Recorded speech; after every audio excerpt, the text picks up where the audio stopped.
नमस्कार दोस्तों, मेरा नाम है रोहित तिवारी। पॉलिटी एनसीईआरटी श्रृंखला में आप सभी लोगों का स्वागत है। दोस्तों, मैंने कल तक माफ करिएगा, शनिवार तक क्लास 8 तक की एनसीईआरटी कंप्लीट कर ली थी। अब हम आज से क्लास 9th की एनसीईआरटी के बारे में बात करेंगे। चैप्टर का नाम है किताब का नाम है डेमोक्रेटिक पॉलिटिक्स पार्ट 1, लोकतांत्रिक राजनीति।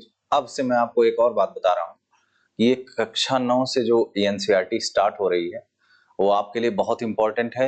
इस बात का खास ख्याल रखिएगा। इसलिए इंपॉर्टेंट है क्योंकि अब से इसमें जितनी भी बातें करी जा रही हैं वो आपके एग्जाम को देखते हुए बहुत इंपॉर्टेंट हो जाएंगी और इसके एक एक सिद्धांत, इसके एक एक पॉइंट्स आपके लिए बहुत इंपॉर्टेंट होंगे। तो हमेशा से ये ध्यान रखिएगा, क्लास 9 से लेकर क्लास 12 तक की जो भी एनसीईआरटी है पॉलिटी की, वो आपके एग्जाम के पॉइंट ऑफ व्यू से बहुत महत्वपूर्ण है। ठीक है, तो आज चूंकि चैप्टर काफी बड़ा है तो मैंने सिर्फ पार्ट 1 के लिए आज किया हुआ। इसके कुछ पार्ट मैंने आज लिए हैं और कुछ पार्ट का डिस्कशन मैं कल करूंगा। ठीक है, और बहुत अच्छे से इसका डिस्कशन करेंगे। तो चलिए बिना समय गंवाए सीधे अपने चैप्टर पे आते हैं।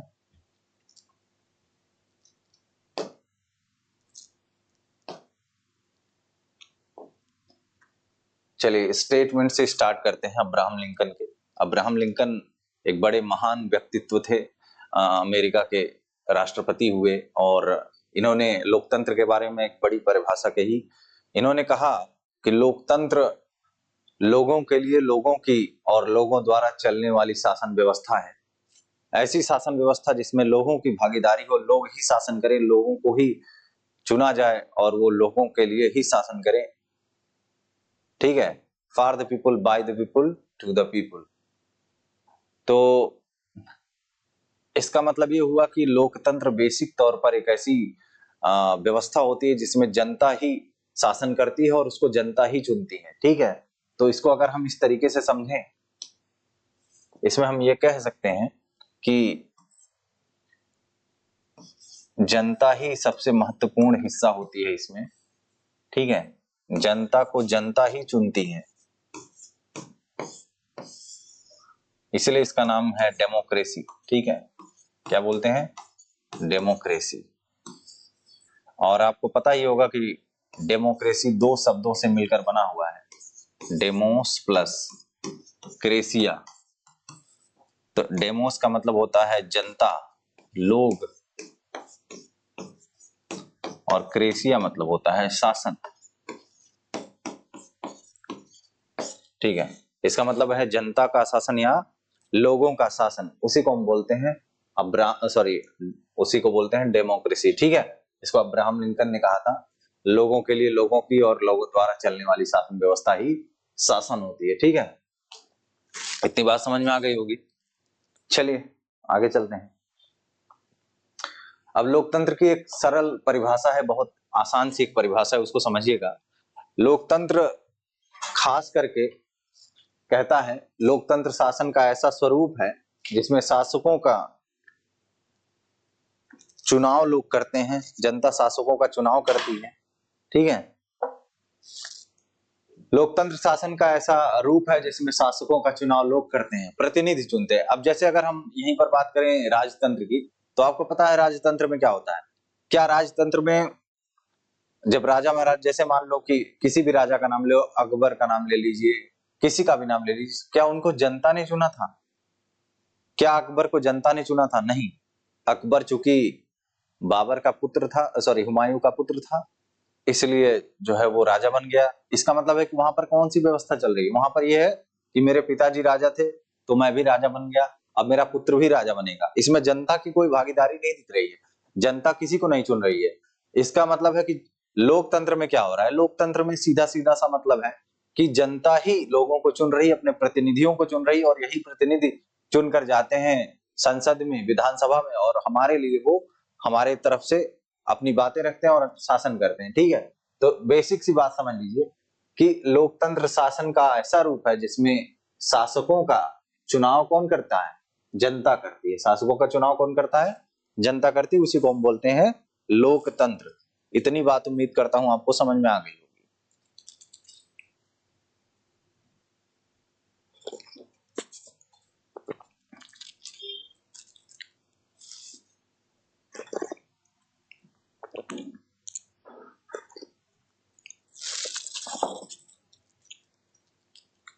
चलिए अब आगे चलते हैं, आगे समझते हैं।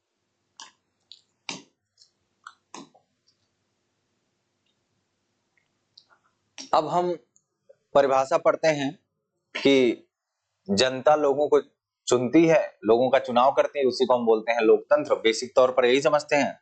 तो ये एक बात तो तय कर देती है कि इससे साफ साफ पता चल जाता है कि कौन सी लोकतांत्रिक सरकार है और कौन सी गैर लोकतांत्रिक। जैसे अभी मैंने आपको अकबर के बारे में बताया कि अकबर को जनता ने नहीं चुना, तो जाहिर सी बात है वो लोकतांत्रिक शासन तो नहीं था, जाहिर सी बात है वो गैर लोकतांत्रिक शासन ही था। ठीक है, वो गैर लोकतांत्रिक शासन रहेगा। ठीक है, वो गैर लोकतांत्रिक शासन रहेगा। सीधी सीधी बात है, जहां पर जनता की भागीदारी नहीं है, जहां पर जनता किसी को चुन नहीं रही है, तो वो गैर लोकतांत्रिक शासन ही होगा। ठीक है, अकबर के समय में वही हो रहा था। महाराणा प्रताप बड़े प्रतापी राजा थे, शिवाजी बड़े प्रतापी राजा थे, लेकिन सब लोगों का शासन क्या था? अलोकतांत्रिक। वहां पर लोकतंत्र कहाँ था? कहाँ उस वहां पर जनता का कहाँ विचार सुना जाता था? जनता को तो यहाँ तक कि यहाँ तक का अधिकार नहीं होता था कि अपनी कोई बात रख सके। हालांकि बहुत सारे ऐसा राजा करते थे कि जनता का दरबार लगाते थे, वो अलग चीज है, लेकिन उनका चुनाव कैसे हुआ ये सबसे महत्व है। तो उनका चुनाव नहीं होता था, वो तो ऑलरेडी अपने पिताजी के बदौलत जो है राजा बन जाते थे। ठीक है, कई बार तख्ता पलट भी हुआ है। ठीक है, अब जैसे एग्जाम्पल के रूप में समझ लें कि म्यांमार के सैनिक शासकों का चुनाव लोगों ने नहीं किया, क्योंकि अब सैनिकों का चुनाव लोग थोड़ी ना करते हैं। जैसे आपके देश में ही जो आर्मी है उसका चुनाव लोग थोड़ी ना कर रहे हैं, वो तो अपनी एक योग्यता को धारण करते हुए जाता है।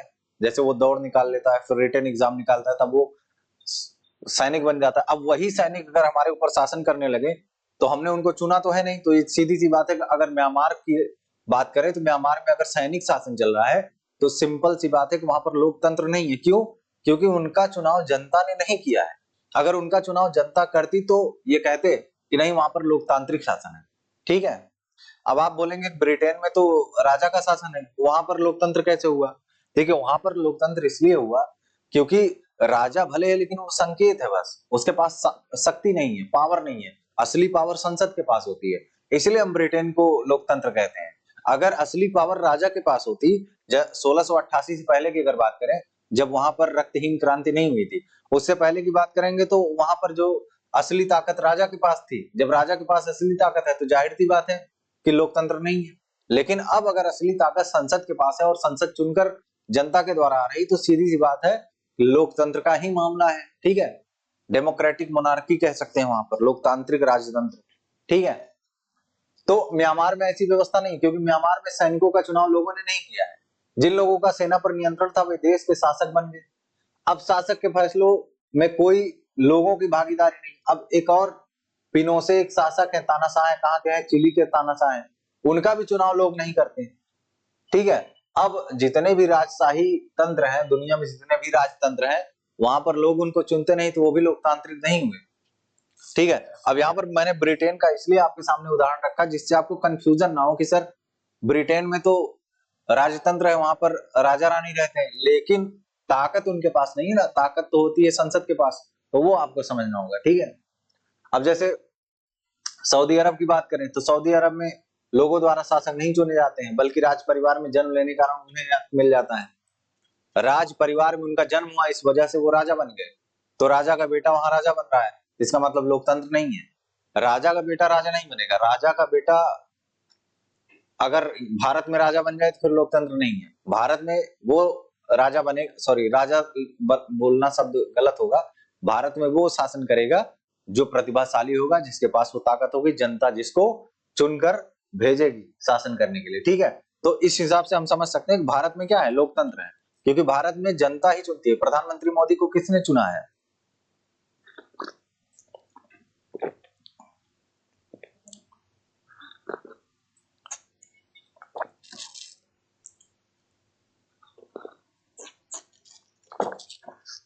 प्रधानमंत्री मोदी को तो जनता ने ही चुना है ना। अब आप कहेंगे प्रधानमंत्री मोदी को प्रधानमंत्री के रूप में नहीं चुना है, सांसद के रूप में चुना है। तो भारत में प्रधानमंत्री का चुनाव होता भी नहीं है। भारत में तो सांसद का चुनाव होता है, और जो पार्टी जीत जाती है वो अपने ही पार्टी के किसी सदस्य को नेता चुनती है, वही प्रधानमंत्री बनता है। तो प्रधानमंत्री का चुनाव नहीं होता है। प्रधानमंत्री का चुनाव का मतलब है कि सांसद का ही चुनाव होता है, प्रधानमंत्री को चुना जाता है उसी पार्टी के द्वारा जिसको अधिक समर्थन मिलता है। ठीक है, तो इतनी बात तो समझ में आ गई होगी आपको।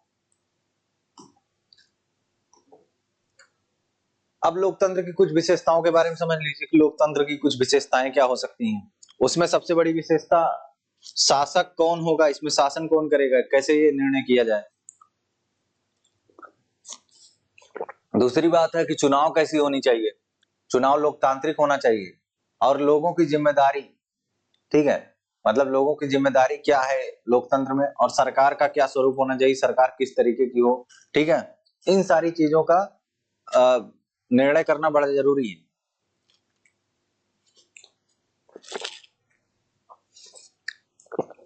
अब अगर भारत के संदर्भ में बात करें, जैसे मान लीजिए सिर्फ शासक की ही बात करें भारत के संदर्भ में, ठीक है, इंडिया के कॉन्टेक्स्ट में बात करें, तो यहाँ पर शासक कौन होगा। अगर भारत में बात करें तो भारत में शासक प्रधानमंत्री एक प्रकार से होते हैं, क्योंकि असली शक्ति तो प्रधानमंत्री के ही पास है, राष्ट्रपति तो नाम मात्र के शासक होते हैं भारत में। ठीक है, तो राष्ट्रपति तो नाम मात्र के हैं, तो असली शासक भारत में कौन है, प्रधानमंत्री। इनको चुनता है जनता, इनको चुनती है, ठीक है, जनता ही इनका चुनाव करती है, तो ये आपको समझना जरूरी है।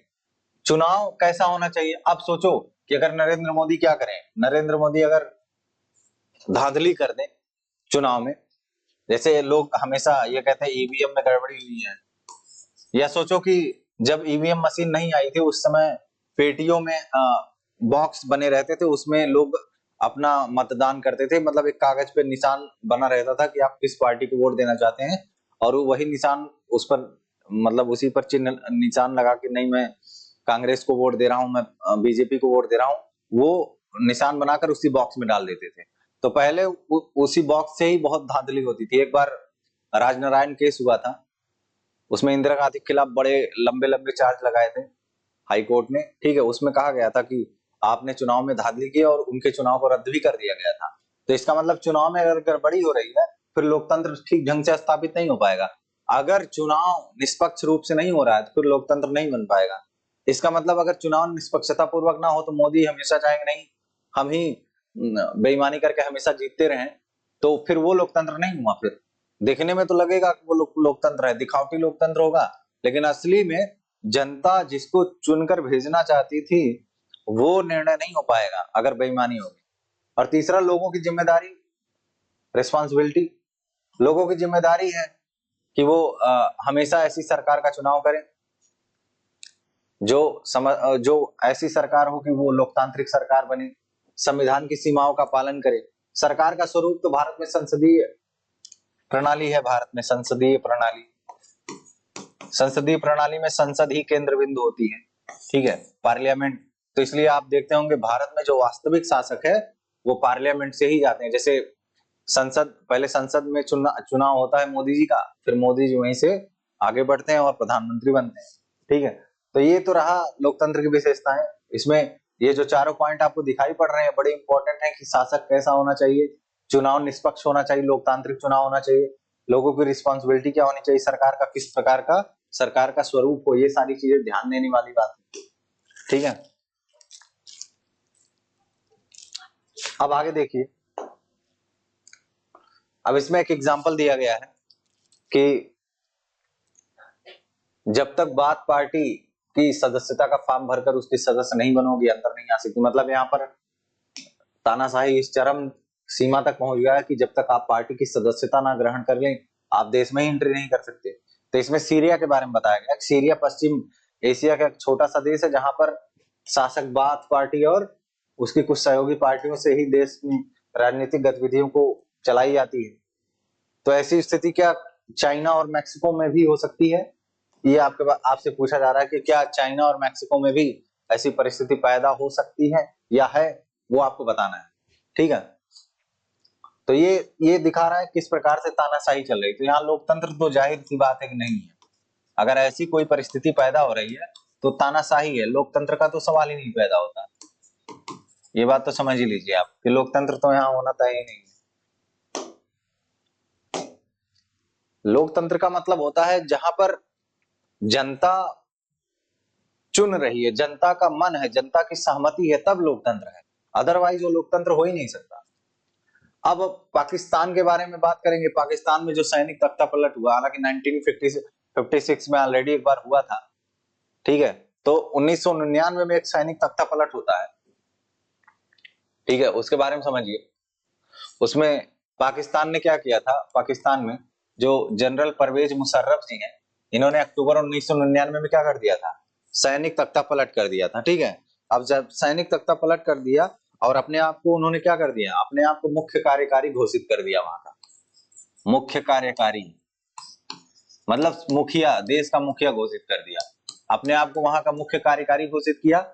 फिर उसके बाद थोड़े ही समय में अपने आप को वहां का राष्ट्रपति भी बना दिया, अपने मन से ही सारा निर्णय ले रहे हैं कि चलो अब मैं राष्ट्रपति बन जाऊंगा। इसमें कहीं पर अगर आपको लोकतंत्र दिखाई पड़ रहा हो तो बताइए। जनता से कोई मतलब नहीं है, अपने आप के इन्होंने मुख्य कार्य, और है कौन ये वहां के जनरल है, मतलब आर्मी चीफ थे। और आर्मी चीफ जो है, ये तो सिंपल सी बात है कि आर्मी चीफ को जनता ने तो नहीं चुना था, तो ये लोकतंत्र का मामला ही नहीं है। आगे और भी कहानी है इनकी, आगे और कहानी ये है कि 2002 में, हाँ बड़ी बात, ये प्रेसिडेंट बनते हैं, फिर क्या करते हैं 2002 में जनमत संग्रह करवाते हैं। क्या करते हैं, जनमत संग्रह करवाते हैं 2002 में। अब जनमत संग्रह के द्वारा ये अपने आप को 5 साल के लिए अपना कार्यकाल बढ़वा लेते हैं, 5 साल के लिए राष्ट्रपति का कार्यकाल बढ़वा लेते हैं, 5 साल के लिए, ठीक है।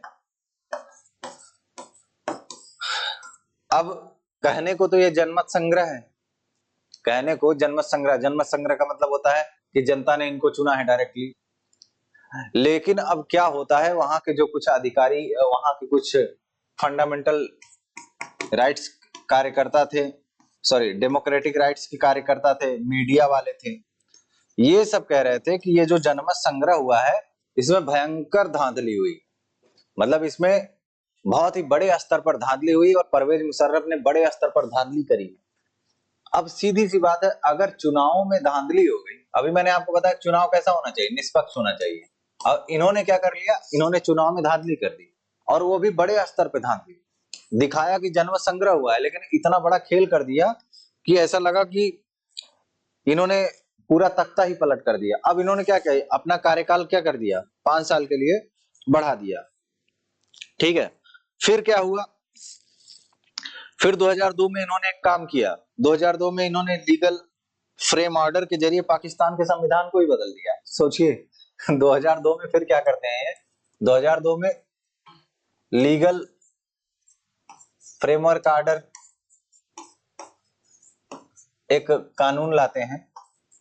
इस कानून के जरिए क्या करते हैं, लीगल फ्रेमवर्क ऑर्डर के जरिए संविधान को बदल देते हैं।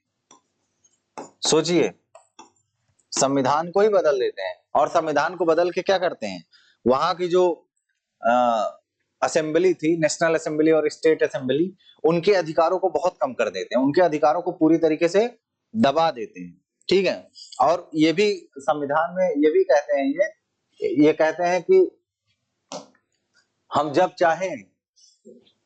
चाहें तब राष्ट्रीय असेंबली, वहां का राष्ट्रीय संसद है, राष्ट्रीय असेंबली, पाकिस्तान की संसद जो है, राष्ट्रीय असेंबली और प्रांतीय असेंबली को ये जब चाहे तब भंग कर सकते हैं। सोचिए, और ये वो असेंबलियां, ये वो संसद है, ये वो विधायिका है जिसको जनता ने चुना है। सोचिए, अब यहाँ पर एक बड़ा अंतर आप देख रहे होंगे, असली पावर किसके पास होनी चाहिए थी, असली पावर इसके पास होनी चाहिए थी, क्योंकि इन्होंने इसको क्या, राष्ट्रीय असेंबली और प्रांतीय असेंबली को किसने चुना था, जनता ने चुना था। लेकिन यहाँ पर ताकत किसके पास चली गई है, ताकत चली गई है आर्मी के पास, और आर्मी को जनता ने नहीं चुना है। तो क्या ये लोकतंत्र कहा जाएगा? Do you believe it should be called democracy? No, it is not democracy. Democracy तब होती जब राष्ट्रीय असेंबली और प्रांतीय असेंबली भी इसके पास अधिकार थे, इसके अधिकारों को तो कम कर दिया गया।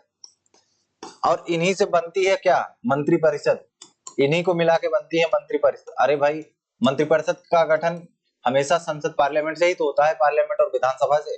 अब यहाँ पर जो मंत्रिपरिषद है, सोचिए, असली में जो अगर संसदीय शासन प्रणाली की बात करें तो असली में पावर होनी चाहिए मंत्रिपरिषद के पास। अब क्या हो रहा है, मंत्रिपरिषद के पास पावर ना होकर के वहां पर राष्ट्रीय विकास परिषद, ठीक है, बनाते हैं। ये राष्ट्रीय स्तर पर एक बनाते हैं, एक संस्था बनाते हैं। अब ये जो संस्था बना रहे हैं मुशर्रफ साहब, उस संस्था को भी, उस संस्था में जो सदस्य होते हैं उसके अधिकतर मेंबर्स जो हैं वो क्या करते हैं, वो आर्मी के मेंबर्स होते हैं, वो आर्मी के सदस्य होते हैं। सोचिए, माफ करिएगा, ये राष्ट्रीय सुरक्षा परिषद होगा, ठीक है, ये राष्ट्रीय सुरक्षा परिषद है। तो राष्ट्रीय सुरक्षा परिषद किसको कंट्रोल करेगी, मंत्रिपरिषद को कंट्रोल करेगी। मतलब बिना इनकी इजाजत के मंत्रिपरिषद कुछ कर नहीं सकती है। और सबसे ऊपर तो आर्मी चीफ बैठे हुए हैं। तो राष्ट्रीय सुरक्षा परिषद में जो अधिकतर सदस्य थे वो कौन थे, वो सब आर्मी के अधिकारी थे। वो भी डायरेक्टली नहीं चुने गए, वो चुने ही नहीं गए, आर्मी के अधिकारी कहाँ चुने गए हैं। तो इस समय सत्ता किसके पास चली गई है, सत्ता उस जगह चली गई है जिसको जनता ने नहीं चुना है। तो ये डेमोक्रेसी तो बिल्कुल नहीं हुआ। तो इसको तानाशाही आप बोल सकते हैं, आर्मी शासन बोल सकते हैं, ये तानाशाही का दूसरा रूप हो सकता है। अब आपसे बड़ा सवाल ये है, ये कानून भी पास हो गया, ठीक है, ये कानून पास हो गया, और कानून पास होने के बाद क्या हुआ, कानून पास हो गया, उसके बाद चुनाव भी करवाए गए। उसके बाद पाकिस्तान में चुनाव हुआ और मंत्रिपरिषद, चुनाव भी हो गया, मंत्रिपरिषद तथा मंत्रिपरिषद के जो अधिकार थे, मंत्रिपरिषद के अधिकार ये कम हो गए, ठीक है, मंत्रिपरिषद के अधिकार क्या हो गए, कम कर दिए गए। और जो सारे अधिकार थे उसको किसने हथिया लिया, उसको परवेज मुशर्रफ ने हथिया लिया। जो भी अधिकार थे उसको किसने हथिया लिया, उसको परवेज मुशर्रफ ने अधिकार लिया। अब आपको बताना है कि क्या ये डेमोक्रेसी है, और इसमें आपको ये भी बताना है, आप एक बार सोचिएगा और जरूर बताने का प्रयास करिएगा, क्या ये डेमोक्रेसी, और इसमें डेमोक्रेसी मतलब लोकतंत्र की कौन कौन चीजों का उल्लंघन हुआ है, मतलब डेमोक्रेसी में क्या क्या चीजें होती है जो इसमें मिस है, जो इसमें मिसिंग है। आपको ये भी बताना है कि डेमोक्रेसी की कौन कौन सी चीजें इसमें मिसिंग है, आपको ये बताना है, ठीक है। और ये जो यहाँ पर घटनाएं हो रही हैं, ये सारी घटनाएं कहाँ होती हैं, ये सारी घटनाएं होती हैं अक्सर के राजशाही शासन में। राजशाही शासन में ऐसा होता है, तानाशाही शासन में भी ऐसा होता है। और ये देख के हमको लगता है कि वहां पर भी संसद होती है, वहां भी सरकार होती है। तो आप ये देखकर कभी भ्रमित मत हो जाइएगा, वहां तो संसद है तो वहां पर ऐसा कैसे हो सकता है कि जहां संसद हो वहां लोकतंत्र ना हो। इस उदाहरण से आपको ये समझने को मिलेगा कि वहां पर संसद भी मौजूद है, वहां पर सरकार भी है, लेकिन लोकतंत्र नहीं है। क्यों नहीं लोकतंत्र है, क्योंकि ये जो भी खांचा बना हुआ है, जो भी तैयार किया गया है, जो भी सरकार है, इसको जनता ने नहीं चुना है, ठीक है। और जनता ने जिसे चुना है ताकत उसके पास नहीं है। जैसे जनता ने चुनाव हुआ तो जनता ने असेंबली से चुना सबको, लेकिन पावर इनके पास नहीं, मंत्रिपरिषद के पास पावर नहीं है, तो फिर वो डेमोक्रेसी नहीं हुई। अगर जनता ने जिसको चुना है असली ताकत, वास्तविक ताकत उसके पास नहीं होगी, तो फिर वो लोकतंत्र नहीं होगा, फिर वो लोकतंत्र नहीं होगा। लोकतंत्र की विशेषताएं वहां विद्यमान नहीं है, ये आपको समझना पड़ेगा, ठीक है। चलिए आगे चलते हैं। ये जो कार्टून आपको दिखाई पड़ रहा है, ये कार्टून है लैटिनी अमेरिका का। इसमें डेमोक्रेसी को आर्मी रूल में दिखाया गया है। तो पाकिस्तान के बारे में तो इसको आप कह ही सकते हैं कि पाकिस्तान के लिए बिल्कुल फिट बैठ रहा है। वहां का डेमोक्रेसी कहाँ है, वो आर्मी सिस्टम में है। तो लैटिनी अमेरिका के भी कुछ ऐसे देश हैं जहां पर इस तरीके से रूल किया गया था, ठीक है। तो ये कार्टून लैटिनी अमेरिका के संदर्भ में बना था, ठीक है। ये बात आपको समझ में आ गई होगी उम्मीद करता हूं, ठीक है। हर एक चीज ध्यान से देखिए, आपको बहुत काम आएगा, और अच्छे से पढ़िएगा। बुक आपके पास होनी चाहिए, जरूरी है, ठीक है, बुक होना जरूरी है आपके पास। अब एक बड़ा सवाल है जो हमने डिस्कस किया था पॉइंट में, अब उसको एक एक करके आते हैं, एक एक करके उस पॉइंट पर डिस्कशन करेंगे, ठीक है। अब बात करते हैं निष्पक्ष और स्वतंत्र चुनावी मुकाबला के बारे में। चुनावी मुकाबला मतलब जो भी चुनाव हो, जो भी प्रतिस्पर्धा हो, वो बिल्कुल निष्पक्ष हो, वहां पर किसी प्रकार की धोखाधड़ी ना हो। अब चाइना की बात करें, जहां चाइना की जो संसद है उसको हम बोलते हैं राष्ट्रीय जनसंसद, और चाइनीज लैंग्वेज में उसको बोलते हैं कवांगुओ रेममिन दाई बियाओ दाहुई, ठीक है। चीन की संसद के लिए प्रति 5 वर्ष बाद नियमित रूप से चुनाव होता है, ठीक है। इस संसद को देश का राष्ट्रपति नियुक्त करने का अधिकार है। हालांकि अभी तो सी जिनपिंग ने क्या कर लिया है, आजीवन अपने आप को राष्ट्रपति बना लिया है, ठीक है। पूरे चाइना से तकरीबन 6000 सदस्य इसमें शामिल होते हैं, ठीक है। और कुछ सदस्यों का जो चुनाव होता है वो कौन करता है, सेना भी करती है कुछ सदस्यों का चुनाव, ठीक है। और चुनाव लड़ने से पहले सभी उम्मीदवारों को चीनी कम्युनिस्ट पार्टी जो है, वहां की जो चाइनीज कम्युनिस्ट पार्टी है, उससे मंजूरी लेनी पड़ती है, ठीक है। 2002-3 में हुए चुनाव में सिर्फ कम्युनिस्ट पार्टी और उससे संबंधित कुछ छोटी पार्टियों के सदस्यों को ही चुनाव लड़ने की अनुमति मिली। सरकार सदा कम्युनिस्ट पार्टी की बनती है, मतलब यहाँ पर वन पार्टी सिस्टम आप समझ सकते हैं, सिंगल पार्टी सिस्टम। तो मतलब सोचो कि केवल पूरे चाइना में केवल एक ही पार्टी जो है चुनाव लड़ सकती है, और उसी में से लोग जीतेंगे हारेंगे, और वो है कम्युनिस्ट पार्टी। तो अन्य किसी पार्टी को मौका ही नहीं। तो क्या ये डेमोक्रेसी का एग्जाम्पल दिख रहा है आपको, कि मतलब किसी और को मौका ही नहीं मिल रहा है, सिर्फ एक ही मैदान में सिर्फ एक ही लोग, एक आदमी दौड़ रहा है, तो जाहिर सी बात है वही जीतेगा, वो हारेगा नहीं। एक आदमी अगर एक ही दौड़ेगा तो जीतना तो उसका तय है ना। तो फिर वही मामला यहाँ भी हुआ कि पार्टी आप देख रहे हैं, एक ही पार्टी से लोग चुनाव लड़ेंगे, तो यहाँ पर आपको किसी भी प्रकार से डेमोक्रेसी तो दिखाई नहीं पड़ रही है। अलग चीज है कि चाइना हमेशा बोलता आया है कि नहीं हमारे यहाँ डेमोक्रेसी है, लेकिन वो बस दिखने वाली बात है, ठीक है। अब वही हाल आप मैक्सिको में देख सकते हैं, मैक्सिको की स्थिति भी वही है। वहां पे हर 6 वर्ष बाद राष्ट्रपति चुनने के लिए चुनाव कराए जाते हैं। 1923 में जब आजाद हुआ मैक्सिको, उसके बाद की कहानी है वहां पे। वहां हमेशा से 1930 के बाद से आजाद होने के बाद मैक्सिको में चुनाव करवाए जाते हैं, ठीक है। उसके बाद देश में कभी कभी फौजी शासन या तानाशाही नहीं आई, कभी भी नहीं आई। सन 2000 तक हर चुनाव में पीआरआई नाम की एक पार्टी को ही जीत मिल रही थी। जो पीआरआई पार्टी थी उसको कहते हैं हम इंस्टीट्यूशनल रिवोल्यूशनरी पार्टी, ठीक है। अब इसी एक पार्टी को ही जीत मिलती थी। विपक्षी दल चुनाव में हिस्सा लेते थे पर कभी भी उन्हें जीत हासिल नहीं होती थी, ये बात समझिए। विपक्षी दल तो शामिल होते थे लेकिन जीतते कभी नहीं थे। जैसे भारत में 60 सालों तक या काफी सालों तक कांग्रेस हमेशा जीतती रही। चुनाव में तरह तरह के हथकंडे अपनाकर हर हाल में, अब जैसे देखो इसमें क्या होता है, अब चूंकि जो जीती हुई पार्टी है उसकी सरकार है, तो उसके पास संसाधन सारे हैं, राज्य में सारा ताकत उसी के पास है, वो जो चाहे करवा ले। तो इसलिए हमेशा जब भी चुनाव होता था तो उससे पहले ये ऐसे ऐसे हथकंडे अपनाते थे कि कभी विरोधी पार्टी इनको हरा ही नहीं पाएगी। कभी पैसा बांटना हुआ, कभी तरह तरह की चीजें करना, कभी चुनाव में ही झोल कर देना।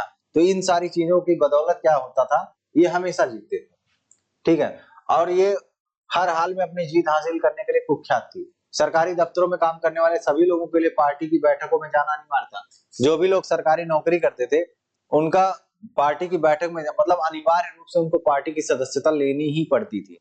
और जाहिर सी बात है अगर आपको अपनी नौकरी कंटिन्यू करनी है तो क्या करना होगा, आपको मतदान करना होगा पार्टी के लिए। सिंपल सी बात है, आप डरेंगे नहीं तो। पता चला अगर आपने मतदान नहीं किया और आप हार गए और पता लग गया सरकार को, तो आपको नौकरी से भी निकालेगी और हो सकता है कि आपको सजा भी दे दे।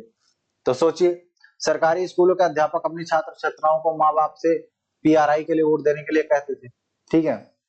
मीडिया जब जब तब विपक्षी दलों की आलोचना करने के अलावा उनकी गतिविधियों को नजरअंदाज ही करती थी। मतलब वहां की जो मीडिया थी वो भी बिकाऊ थी। वो जब भी कुछ करना होता था तो हमेशा विपक्षी दलों की आलोचना करती थी। कभी भी उसकी हिम्मत नहीं हुई कि वो सरकारी या जो सरकार है उसकी आलोचना करे, कभी नहीं करती थी, ठीक है।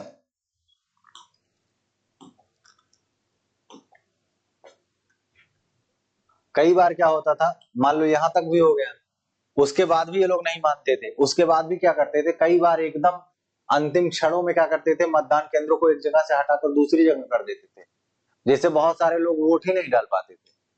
और पीआरआई अपने उम्मीदवारों के चुनाव अभियान पर काफी पैसे भी खर्च करती थी। तो पैसा बांटना वगैरह ये सारे काम ये करती थी। और इसी वजह से हमेशा जीत जाती थी। अब आपको यहाँ पर एक पैटर्न दिखाई पड़ रहा होगा। क्या आपको लग रहा है कि जनता जिसको जिताना चाह रही है निष्पक्ष रूप से, क्या वो काम कर पा रही है? आप बताइए, क्या मेक्सिको में जिस तरीके के हालात आप देख रहे हैं इसमें, क्या इसमें देख के लग रहा है कि जनता को पूर्ण रूप से निष्पक्षता प्राप्त हो रही? नहीं, आपको जिसको वोट डालने की आपके अंदर इच्छा हो आप वही उसी को वोट डालिए। क्या आपको ये दिखाई पड़ रहा है? नहीं दिख रहा होगा। तो लोकतंत्र, इन सब बातों से हम एक निष्कर्ष पर निकलते हैं कि लोकतंत्र निष्पक्ष और स्वतंत्र चुनावों पर आधारित होना चाहिए। पहला तो निष्पक्ष होना चाहिए, दूसरा चुनाव जो हो वो क्या होने चाहिए? स्वतंत्र होने चाहिए, ताकि सत्ता में बैठे लोगों के लिए जीत हार के समान अवसर हो। नहीं तो ऐसा होगा कि जो सरकार होगी वो हमेशा चाहेगी हम जीतेंगे, तो सरकार हमेशा कुछ ना कुछ हथकंडा अपना करके हमेशा से जीतेगी। ईवीएम मशीन खराब हो गया तो सिस्टम में कोई गड़बड़ी हो गई, ऐसी बहुत सारी चीजें हो सकती हैं। ठीक है, हालांकि भारत में अभी इस तरीके की दिक्कत नहीं है। भारत एक पूर्ण रूप से लोकतांत्रिक देश है, तो भारत में अभी ऐसी कोई समस्या नजर नहीं आ रही है। ठीक है, तो उम्मीद करता हूं आपको ये बात समझ में आ गई होगी।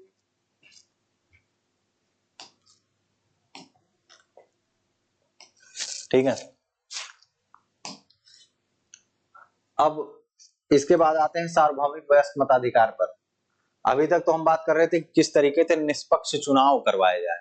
ठीक है, तो निष्पक्ष चुनाव करवाए जाए उससे पहले एक बात समझनी पड़ेगी कि सबको वोट देने का अधिकार भी तो होना चाहिए। इसी को हम बोलते हैं स्वतंत्र सार्वभौमिक वयस्क मताधिकार, इसे ही बोलते हैं कि सबको वोट देने की स्वतंत्रता हो। ठीक है,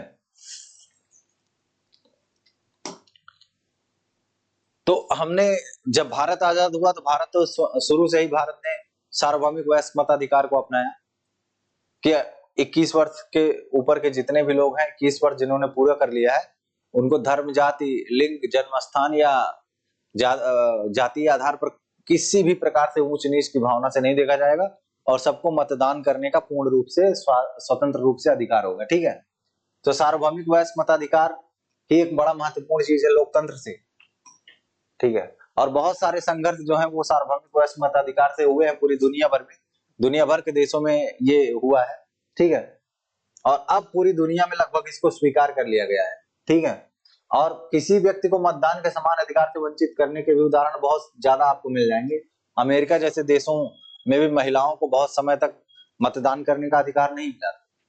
2015 तक सऊदी अरब में औरतों को वोट देने का अधिकार नहीं था। आप सोच सकते हैं कि सऊदी अरब में तो अभी 2015 तक वोट देने का अधिकार नहीं था। एस्टोनिया ने अपने यहाँ नागरिकों के नियम कुछ इस तरह से बनाए हैं कि रूसी अल्पसंख्यक समाज के लोगों को मतदान देने का अधिकार हासिल करने में बहुत मुश्किल होती है। तो एस्टोनिया में अगर रूसी अल्पसंख्यक हैं तो उनको मतदान में मतलब मतदान का अधिकार हासिल करना बड़ा मुश्किल हो जाता है। फिजी की जो चुनाव प्रणाली है, वहां के मूल निवासियों को वोट का जो महत्व है वो भारतीय मूल के किसी नागरिक के वोट से ज्यादा है।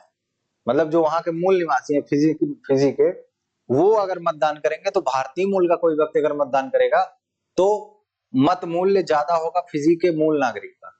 तो ये कुछ ऐसे आपको उदाहरण दिख रहे हैं जिसमें आपको थोड़ी सी पक्षपात थोड़ा सा दिखाई पड़ रहा है कि क्यों आखिर उनको ज्यादा मूल्य दिया गया, इनको क्यों कम मूल्य दिया गया। तो ये सार्वभौमिक वयस्क मताधिकार नहीं है, लेकिन भारत में सार्वभौमिक वयस्क मताधिकार है। ये बात ध्यान रखिएगा, भारत में ऐसा कोई डिफरेंशिएशन नहीं किया गया है। और लोकतांत्रिक राजतंत्र में ये होना भी चाहिए, सॉरी लोकतांत्रिक गणतंत्र में ये होना भी चाहिए कि सबको बराबर का अधिकार होना चाहिए, कि लोकतंत्र में हर वयस्क नागरिक का एक वोट होना चाहिए और हर वोट के लिए एक समान मूल्य होना चाहिए। इसी को हम बोलते हैं सार्वभौमिक वयस्क मताधिकार। ठीक है, सार्वभौमिक वयस्क मताधिकार।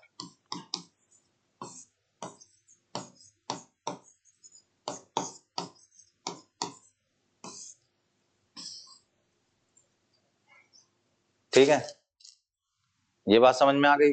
सार्वभौमिक वयस्क मताधिकार, ये मामला फिट बैठ रहा है और ये एक बहुत जरूरी विशेषता है लोकतंत्र की, ये भी बात ध्यान रखिएगा।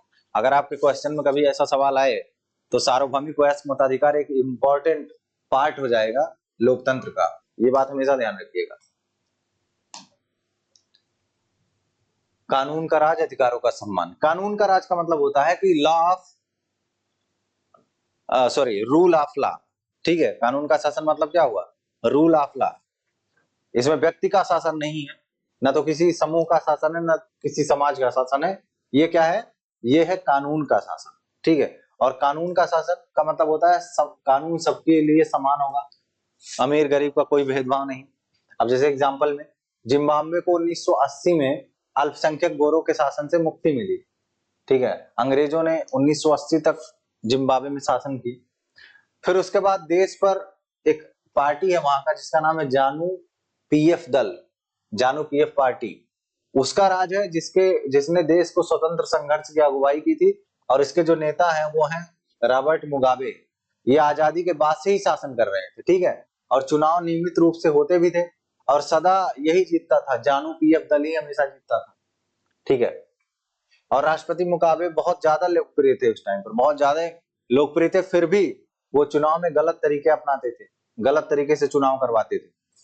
तो यहाँ पर भी निष्पक्ष चुनाव नहीं हो रहा है। आप देख रहे हैं कि निष्पक्ष चुनाव जो होना चाहिए वो निष्पक्ष चुनाव यहाँ पर नहीं हो रहा है। तो इसलिए यहाँ पर भी डेमोक्रेसी की जो विशेषता है उसका उल्लंघन आप देख रहे हैं। ठीक है, आजादी के बाद से उनकी सरकार ने कई बार संविधान में क्या कर दिया? बदलाव भी कर दिया। अब चूंकि इन्होंने स्वतंत्रता संघर्ष में बड़ी भूमिका निभाई, तो जनता के मन में इनके प्रति एक अच्छी छवि बनी थी, तो लगातार ये जीत रहे थे। लेकिन फिर धीरे धीरे इनके मन में लोभ आ गया, इनको लगने लगा कि हमेशा हम ही रहे, हमेशा हम ही शासन संभाले। तो इन्होंने संविधान में बदलाव किए, बहुत सारी धोखाधड़ी की, तो और अपने राष्ट्रपति के अधिकारों में वृद्धि कर दी, उसकी जवाबदेही को कम कर दिया। मतलब अधिकार बढ़ा दिए गए, अधिकारों में वृद्धि और जवाबदेही में कमी।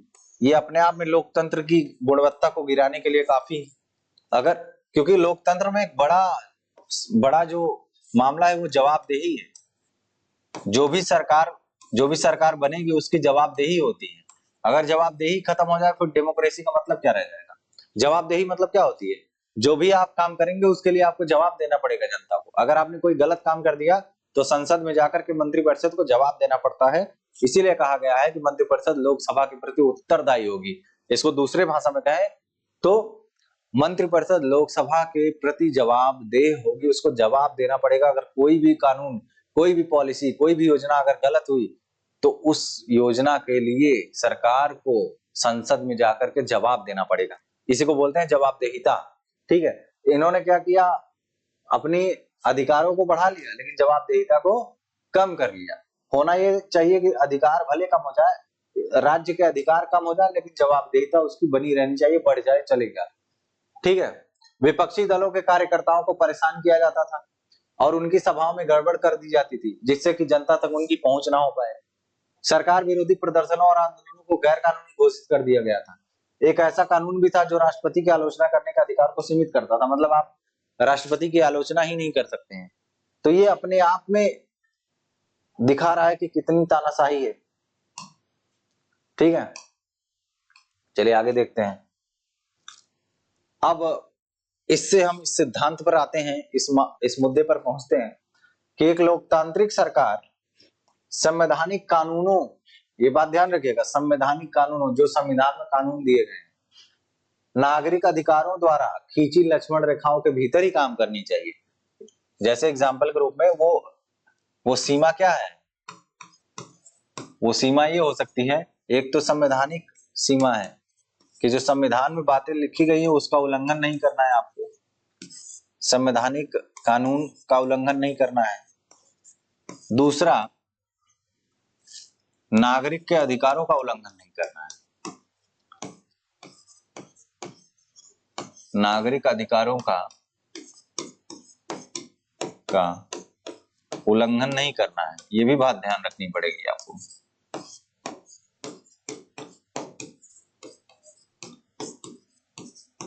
ठीक है, ये बात समझ में आ गई कि नागरिक अधिकारों का भी आपको उल्लंघन नहीं करना। इसी को हम क्या बोलते हैं, दूसरी भाषा में इसी को हम बोलते हैं सीमित सरकार। क्या बोलते हैं? सीमित सरकार। जो कि संविधान की सीमाओं द्वारा बंधी हो उसे हम बोलते हैं सीमित सरकार। इसको संवैधानिक सरकार भी बोलते हैं, संवैधानिक सरकार, इसको हम बोलते हैं संवैधानिक सरकार। और इसको हम संविधानवाद भी बोल सकते हैं, संविधानवाद, कॉन्स्टिट्यूशनलिज्म, संविधानवाद। यूपीएससी में एक बार ये सवाल पूछा गया था। ठीक है, इन सारे नामों से आप इनको जानते हैं। ठीक है, इसको सीमित सरकार बोल सकते हैं, संवैधानिक सरकार बोलते हैं, संविधानवाद बोलते हैं। संविधानवाद का मतलब होता है ऐसी सरकार, ऐसा देश जहां पर संविधान के कानूनों का पालन करती है सरकार, तो उसको हम बोलते हैं संविधानवाद। हालांकि जैसे स्टेटमेंट होता है ऐसा, मतलब सभी देशों में संविधान होता है, लेकिन ये जरूरी नहीं जिस देश में संविधान हो उस देश में संविधानवाद हो, ये जरूरी नहीं। संविधान हो सकता है लेकिन संविधानवाद हो ये जरूरी नहीं। अभी आपने एग्जाम्पल देखा है, क्या वहां आपको संविधानवाद दिखाई पड़ा? संविधानवाद आपको वहां नहीं दिखाई पड़ेगा। ठीक है, इतनी बात समझ में आ गई। चलिए अब इसका सारांश समझ लेते हैं कि क्या क्या इसका समरी आपके लिए हो गया। तो पहला महत्वपूर्ण मामला हो गया इसमें कि लोगों द्वारा चुने गए शासक, लोगों द्वारा चुने गए शासक ही प्रमुख फैसला करेगा। चुनाव लोगों के लिए निष्पक्ष अवसर प्रदान करने चाहिए, इतने निष्पक्ष होने चाहिए कि सरकार भी बदला जा सके, शासकों को बदला जा सके। जैसे एग्जाम्पल के रूप में आपने किसी को चुन लिया और फिर बाद में पता चला ये तो हमारे अधिकारों का उल्लंघन कर रहा है, हमारे लिए अच्छा काम ही नहीं कर रहा है, तो फिर हमेशा ऐसा मौका होना चाहिए कि हम दूसरे को भी मौका दें। अगर मान लो कि मोदी गवर्नमेंट से हमने जो उम्मीद करी थी मोदी गवर्नमेंट ने उसको पूरा नहीं किया, तो हम चाहेंगे कि अब कांग्रेस भी आकर एक बार शासन करे। तो ये मौका हमारे पास होना चाहिए, अगर ये मौका नहीं तो फिर लोकतंत्र नहीं है।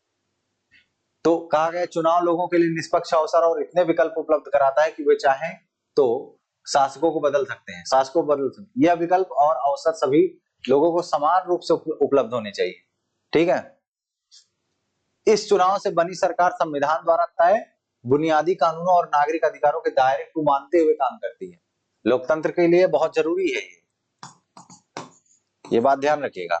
लोकतंत्र के लिए बहुत जरूरी चीज है कि जो सरकार बने वो संविधान द्वारा तय किए गए बुनियादी कानूनों को और नागरिकों के अधिकारों के दायरे को माने, कि भाई हमको नागरिक अधिकारों का उल्लंघन नहीं करना है। ठीक है, अब इसमें मिलाने के लिए आप इसको अपनी बुक में मिला लीजिएगा। ठीक है, इसको मिलाकर मुझे एक बार बताइएगा कि इधर जो लिखा हुआ है उसका इससे क्या संबंध है। भूटान नरेश ने घोषणा की है कि आगे से वे चुने हुए प्रतिनिधियों द्वारा दी गई सलाह पर काम करेंगे। ठीक है, तो इसको आगे आप देख लीजिएगा।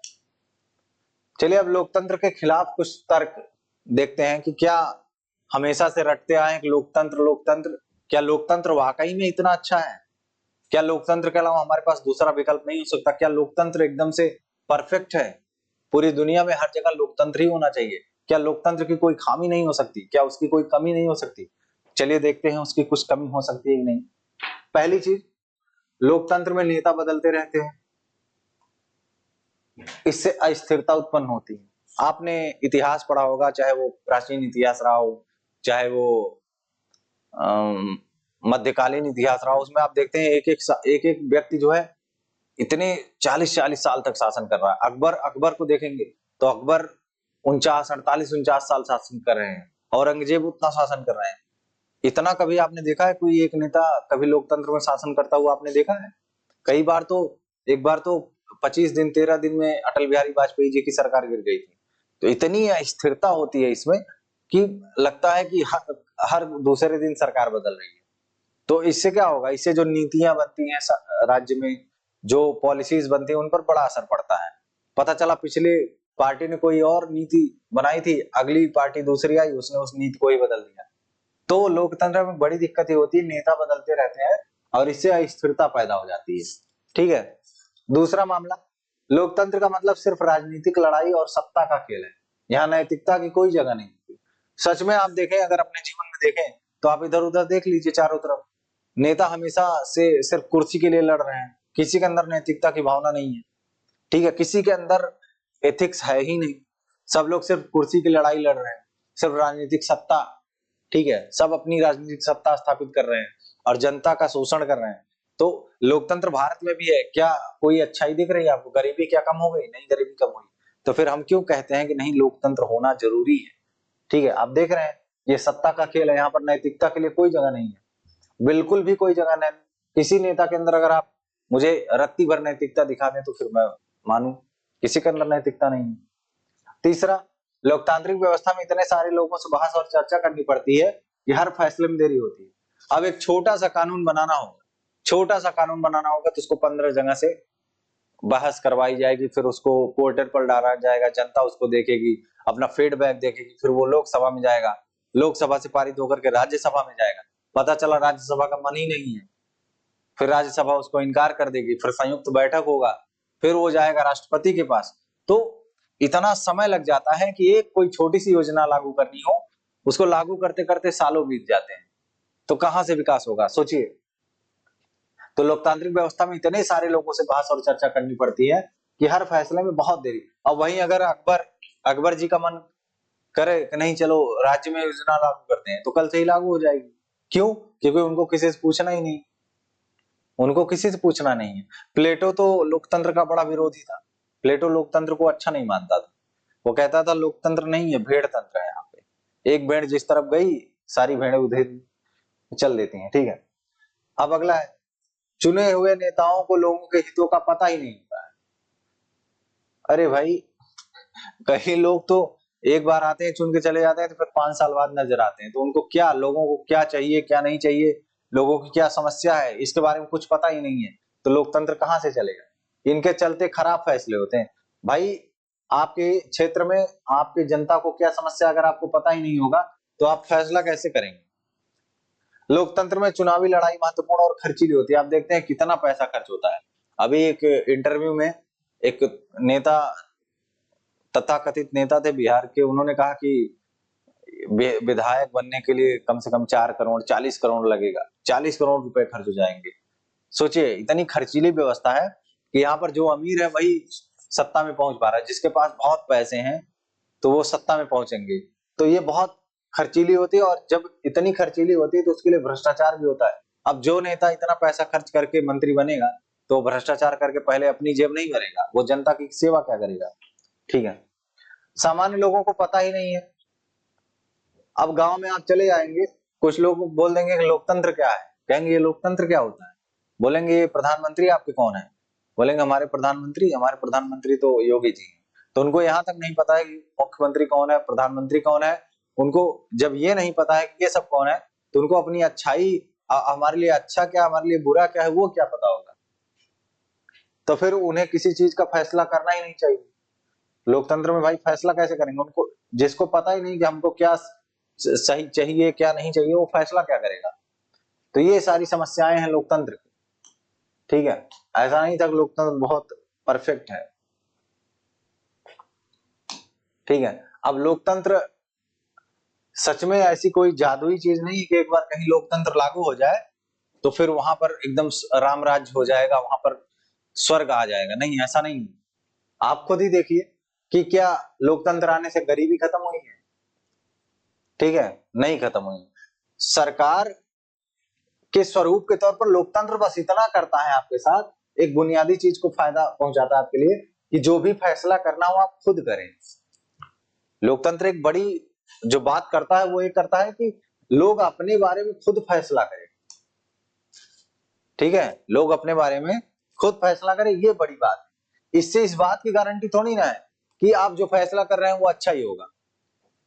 मान ले आपने माँ बाप ने कहा कि आपके माँ बाप बोल दे आपको कि आपको जो मन करे वो आप करिए, कोई दिक्कत नहीं, हमको कोई समस्या नहीं है, तो इतना कह भर देने से मामला सही थोड़ी ना हो जाएगा। हो सकता है आप जो फैसला कर रहे हैं वो गलत हो जाए। तो लोकतंत्र ये निश्चित नहीं कर पाएगा कि नहीं फैसला हमेशा अच्छा ही होगा, बुरा भी हो सकता है, और बुरा फैसला होता नहीं है। कई बार हम ऐसी सरकार चुन लेते हैं जो हमारे लिए बड़ी घातक हो जाती है, तो फिर हम उसको बदल देते हैं, इसका मतलब हमारा फैसला गलत था, ठीक है। इन फैसलों में लोगों को भागीदार बनाने से फैसले में देरी होती है, हमेशा देरी होती है। यह भी सही है कि लोकतंत्र में जल्दी जल्दी नेतृत्व परिवर्तन होता है, और कई बार बड़े फैसलों और सरकार की कार्यकुशलता पर भी। अब जब बार बार पार्टी बदलेगी, बार बार सरकार बदलेगा, तो जो भी काम है उसके काम में देरी नहीं हो जाएगी। हमेशा पार्टी सिस्टम बदल रहा है, पता चला पिछली पार्टी ने कोई और कानून लागू किया था, पिछली पार्टी ने कोई और योजना लागू करी थी, अब जो नई पार्टी आ रही है वो अलग योजना लागू कर रही है, तो फिर कार्य कुशलता पर असर तो पड़ेगा ही उसका। इतनी बात समझ में आई होगी आपको, ठीक है। तो इन तर्कों से लगता है कि हम लोकतंत्र का जो रूप देखते हैं वो सरकार का आदर्श स्वरूप नहीं हो सकता है। ठीक है, ठीक है, उसका आदर्श स्वरूप नहीं हो सकता है, पर वास्तविक जीवन में हमारे सामने यह सवाल नहीं होता। वहां सवाल यह होता है कि क्या हमारे पास सरकार के स्वरूपों के जो विकल्प उपलब्ध है उनमें से लोकतंत्र भी किसी से बेहतर है। हाँ, ये कह सकते हो कि दुनिया में और भी शासन के जो और अन्य अन्य रूप है उनमें से लोकतंत्र हो सकता है आपको सबसे बेहतर विकल्प के रूप में नजर आए, ये कह सकते हैं। ठीक है, आदर्श नहीं बोलेंगे, सबसे बेहतर विकल्प हो सकता है बन जाए आपके लिए। अब लोकतंत्र के पक्ष में एक बात करते हैं। लोकतंत्र के पक्ष में एक बड़ी बात है कि एक बार चाइना की बात करते हैं। 1958 और 61 के दौरान चाइना में बहुत भीषण अकाल पड़ा और विश्व इतिहास का अब तक का सबसे भयावह अकाल था वो, और इसमें करीब 3 करोड़ लोग भूख से मर गए। ठीक है, और उस समय भारत की आप देख ही रहे हैं 1958-61 की स्थिति है। उस समय भारत की आर्थिक स्थिति बहुत बढ़िया नहीं थी। सोचिए 58 से 61 में अकाल पड़ा और 1962 में चाइना ने भारत पर आक्रमण कर दिया। आप सोच सकते हैं कि किस तरीके की स्थिति चाइना में रही होगी, जहां 3 करोड़ लोग भूख से मर रहे हैं। आपको उनके खाद्यान्नों पर, आपको उनके फूड सिक्योरिटी पर ध्यान देना चाहिए और आप भारत पर आक्रमण कर रहे हैं। तो आप देख ही सकते हैं कि डेमोक्रेसी कितना वहां ध्यान दी जा रही है। और भारत की आर्थिक स्थिति चीन से बहुत अच्छी नहीं थी, लेकिन भारत में इस तरीके का कभी कोई अकाल नहीं पड़ा, ऐसी स्थिति कभी नहीं आई। इसका मानना यह हो सकता है, अर्थशास्त्री ऐसा बोलते हैं कि ऐसा दोनों देशों की सरकारी नीतियों के अंतर कारण हुआ। क्योंकि भारत क्या है, भारत में लोकतंत्र है, भारत में सरकार कोई भी नीति, कोई भी कानून बनाएगा तो उसको जनता को केंद्र बिंदु में रखकर बनाएगा, जनता के लिए क्या फायदेमंद है। और चाइना ये नहीं सोच रहा है।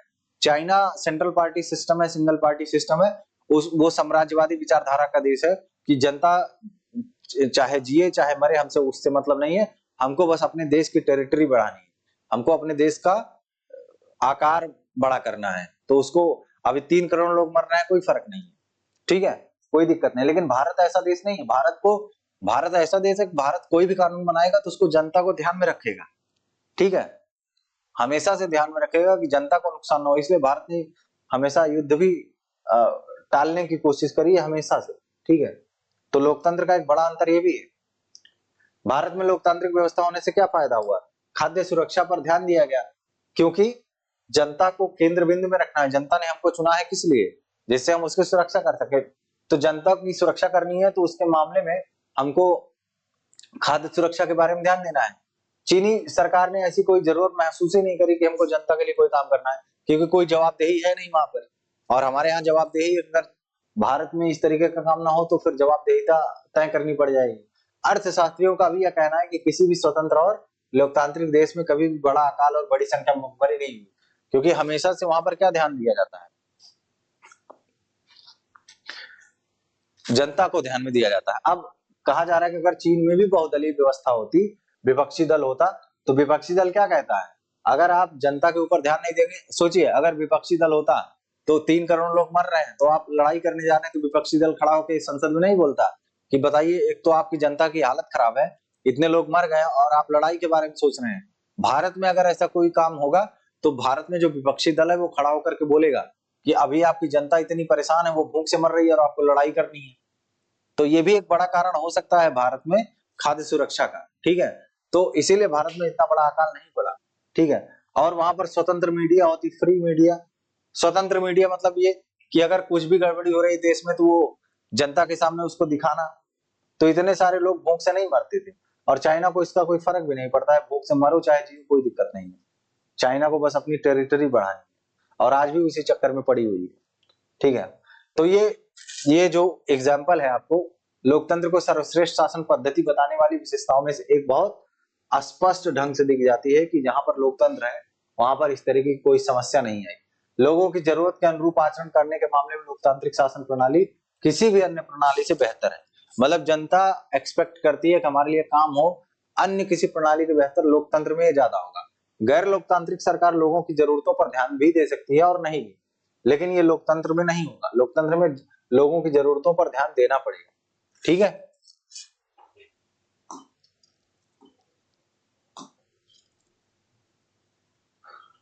अब आपको मैंने ऑलरेडी बता ही दिया है कि शासक बनते हैं अपने मन से, जो राजशाही होते हैं, तानाशाही होते हैं, वो जनता की बातों पर ध्यान नहीं देते हैं।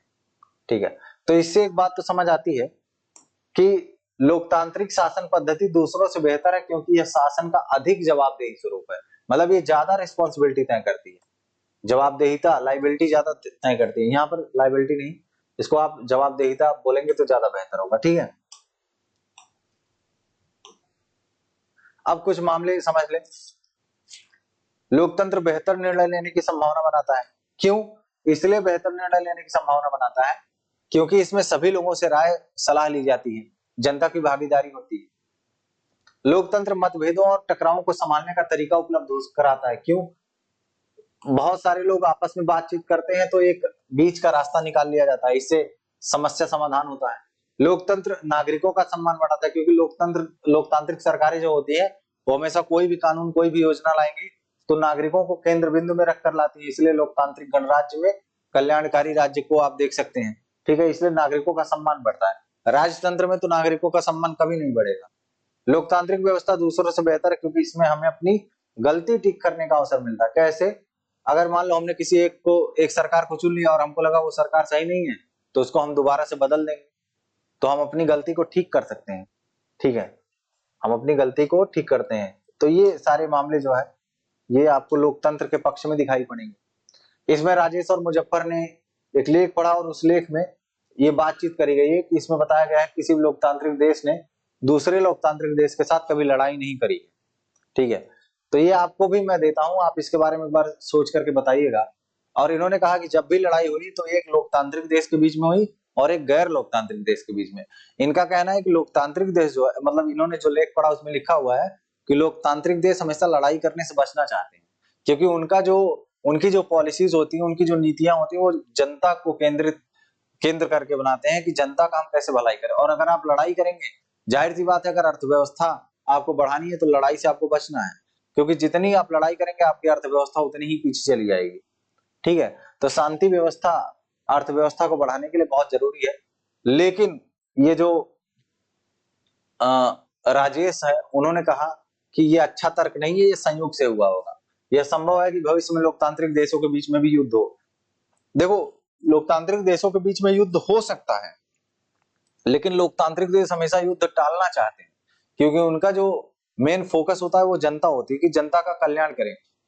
युद्ध से तो कभी जनता का कल्याण होता नहीं। ठीक है, तो इन दोनों के विचारों में से आपकी सहमति किसकी तरफ है और क्यों? ठीक है, ये पूरा मामला है। आप भी एक बार अपना विचार इस पर जरूर दीजिए। ठीक है, चलिए आज के लिए बस इतना ही। बहुत बहुत शुक्रिया आपको, थैंक यू वेरी मच। ठीक है, धन्यवाद।